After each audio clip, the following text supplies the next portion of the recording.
Hey guys, we're back with a brand new video. So today I'm going to show you how to change out your double bay sink in your camper or RV to a single bay. So it's going to make it easier to wash pots and pans. You're not going to be cussing and pissed off that you can't wash larger dishes in your camper. So let's get into it. All right, guys, so we recently bought this camper. This is an upgrade from our pop-up, and this sink has some cracks in it, besides being stained and stuff. And, you know, we could have replaced just this here. The knob was broken on it, but because of the cracks, we're getting water dripping down underneath into the drawers down here. So I want to replace this, and we can replace it with a double, but it actually would be nicer if this was just a single bay, because it'd be a lot easier to wash pots and pans in here. This particular sink on this KZ Spree has wing nuts and these metal brackets holding it in. Sometimes you'll have screws that actually screw into the underside of the sink and similar metal brackets, and all you have to do is find all of those and just remove them. Also, you're going to have to disconnect your plumbing, so your drain.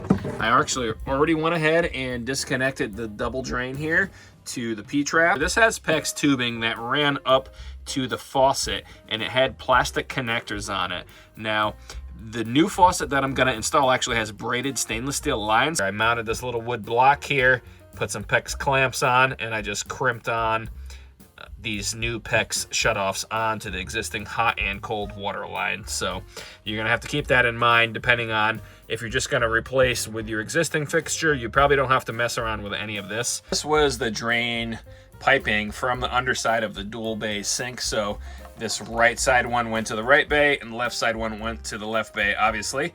And then the bottom side of this T went into the P-trap here.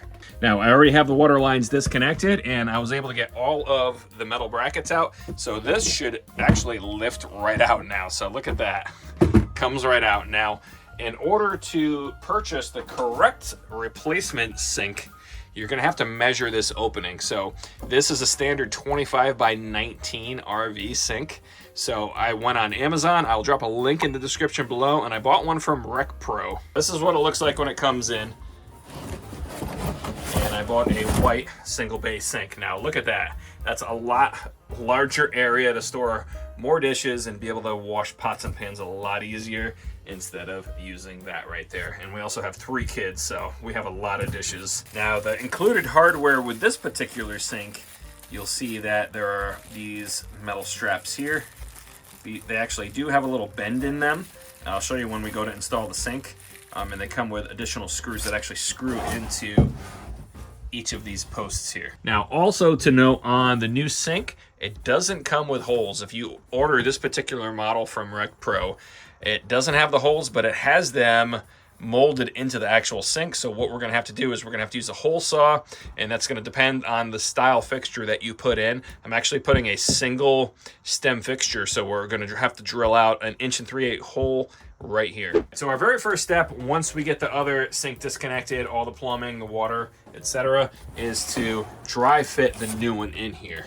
Now we want to make sure that this thing fits in here really well before we start going to connect things up. And you'll notice I fit fine left to right, but on the front, it's actually catching where the screws go in right here. So what I'm gonna have to do is I'm gonna have to make some marks on here, and I'm gonna have to either use like a Dremel tool or an oscillating tool and notch out where those go in. One thing you wanna do after you get the old sink out is you wanna make sure you clean really good around the edge, especially if you have any leftover silicone on here. So I went through, I already scraped this, and I cleaned it with some cleaner, wiped it down really good, so we have a nice clean surface for the new silicone to bond to. I'm just gonna mark this here.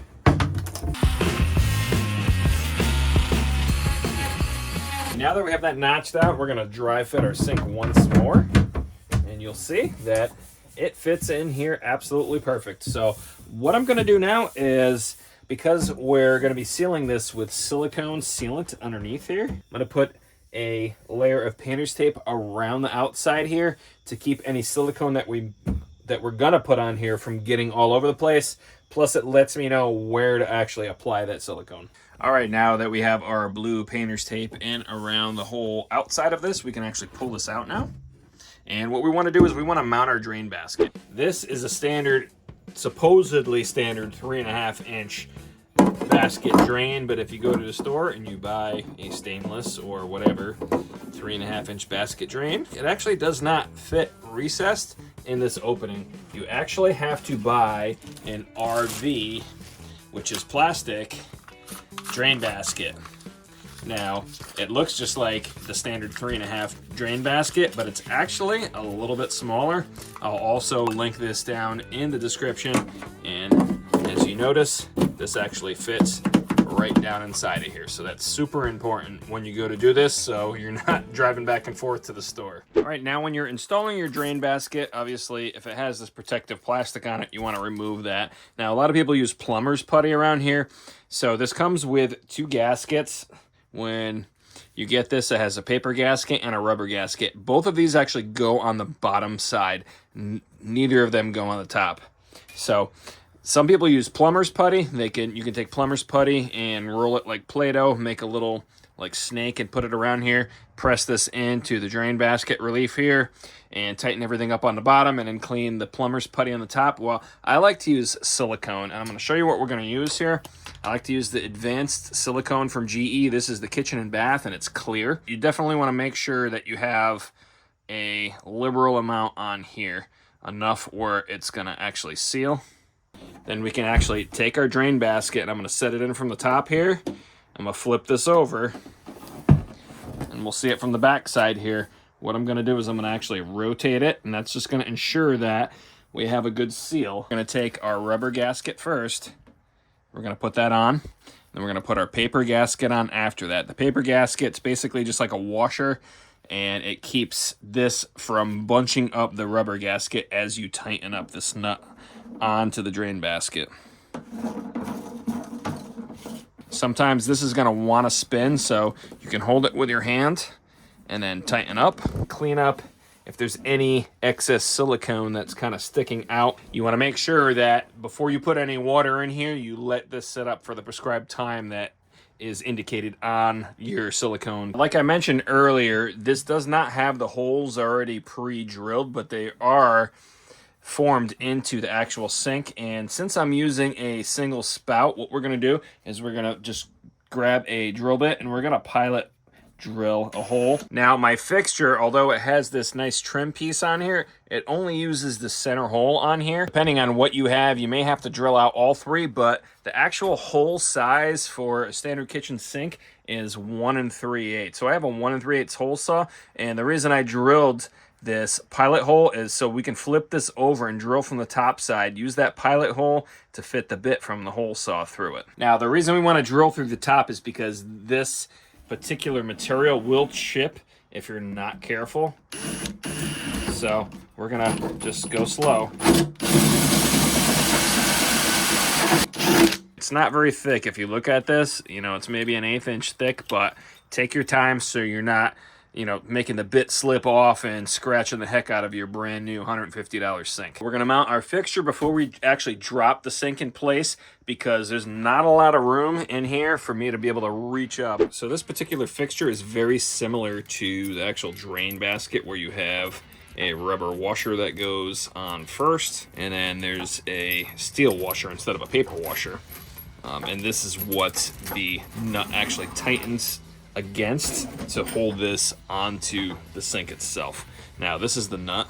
We just simply pull this over, and depending on if you're just reusing your existing fixture, obviously the way you disassemble it is the way you need to reassemble it. So we have our mounting nut snug on here really nice, and this is what it is going to look like when it's done. Now, one thing you want to keep in mind, if you are replacing your fixture, you want to make sure that the height of it isn't going to hit your cabinets, and it's high enough where it's not going to interfere with you actually washing stuff in the sink. We're going to try dry fitting this once more before we put any silicone on. Make sure everything still fits in place. Now we can lift this out, and we'll put some silicone around the edge underneath here. This tape is going to prevent that silicone from getting all over the place. And then we will actually put our mounting screws and clips underneath here. And then all that's left is to basically put the weight on for the spray nozzle, connect our water and connect our drain piping, and then we're done. Now, because when I put the sink in, my hands are actually gonna be underneath the lip of the sink, I'm gonna apply the silicone to the inside of this tape here, and that will ensure I don't get any silicone all over my hands and get it all over the place. So we're just gonna give this a quick wipe down to make sure there's no dust on here, and we will run a bead all the way around. And this silicone, all this is, it's not really to hold the sink down, it's just to keep any water that may splash around from getting down inside. And now we can place our sink back in. We wanna make sure we don't get any of the silicone on our hoses. So we're gonna just drop those in the middle here. We'll tilt this down in place. I'm just gonna drop it in, press it down, and that should be good. As far as the clips go, you have one side that's kind of bent up here and one side that's flat. The screw goes on the side that's flat, and the side that goes bent up is the side that actually pulls on the counter and pulls the sink down. And here's a close-up view. So you have 8 of those to install. Once of those are installed, then you can connect your water and your drain lines. Okay, now that we have our mounting clamps on and the sink is squeezed down, what we can do is just go around with our finger again and just make sure that there's no excess caulk. Okay, now we can connect our water lines, our drain, and the weight for the spray nozzle here. And for this particular fixture, for attaching the weight, some fixtures you actually put the weight on before you make the connection. On this one, you can put it on after the fact. So we're just gonna put it over the hose and click it in place here. And you'll see that we're actually pulling down on the fixture and we don't have that slack on here anymore. And it pulls it back up into place. I put these quarter stops in and they come with a nut and a ferrule. And you don't need that if you have these stainless braided hoses like this. They actually have a nut and a rubber gasket on them. So I'm gonna remove the ferrule and the nut out of the hot and cold water. I'll thread this on and then we'll get a wrench to tighten it up with.